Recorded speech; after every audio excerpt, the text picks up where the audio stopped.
The moment she said it, something inside me tightened. "Relax," Mia laughed, slipping on her jacket. "It's just a girls' party. We'll probably drink cheap wine and complain about our husbands." I smiled back, but something felt off. Too rehearsed, too bright, too careful. When she kissed my cheek, her phone buzzed. She flipped it over quickly, too quickly to hide the screen. "Just the girls confirming plans," she said casually, but her throat bobbed as she swallowed. She left with a cheerful, "Don't wait up."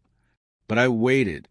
I sat on the couch staring at the front door long after it closed, fighting that familiar unease that had been creeping into our marriage for months. The signs had been small at first.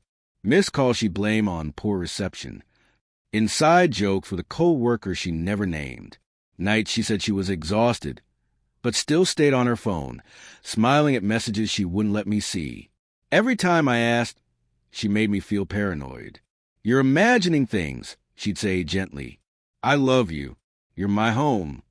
And I wanted to believe her. I really did. But that night, something snapped. Around midnight, my phone buzzed. A friend of mine, someone who worked near the downtown restaurants, sent me a message. Thought Mia said girls' night. Pretty sure I just saw her walk into Pier 9 with a guy. My heart stalled. Pier 9 wasn't a place for girls' nights. It was dim, intimate, known for private booths and whispered conversations. My friend, knowing how bad it sounded, added, "Could be nothing. Just wanted you to know." My hands shook as I typed. I could have confronted her directly. I could have driven over. I could have exploded with anger, fear, heartbreak. But what came out of me was quiet, cold, steady. "Me. Hope you're having fun." Her. "We are. Don't worry so much. Just a girls' party." Like I said, smiling face with smiling eyes. The lie hit me harder than the suspicion ever had. I stared at the screen for a long moment, then sent a message that changed everything. "Funny, tell him I said hi." 3 dots appeared instantly, then disappeared, then appeared again. 10 seconds later. "What are you talking about?" No emoji this time. No smile. Just panic bleeding through the words. She came home early, hair messy, eyes wide, breathing uneven. "Who told you?" she whispered, as if the truth mattered less than the fact that she'd been caught. And that hurt more than anything. "It wasn't him," I said quietly. "It was you. Every lie you told me was a breadcrumb." She covered her face with her hands. "I didn't mean for this to happen. I was lonely. I felt unnoticed." He listened. I stared at her. This woman I loved deeply, realizing that while I had been building a life with her, she had slowly been stepping out of it.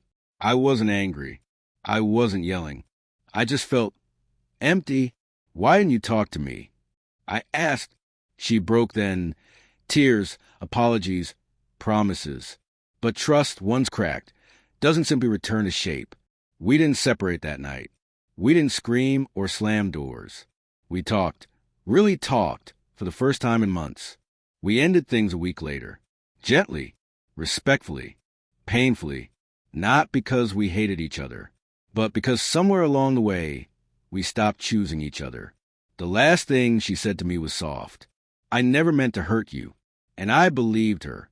But hurt doesn't vanish just because someone didn't intend it. Now, months later, I'm rebuilding. Slowly, steadily, learning how to trust my instincts and my worth again. And sometimes, late at night, I still hear her laugh. Light, easy, reassuring.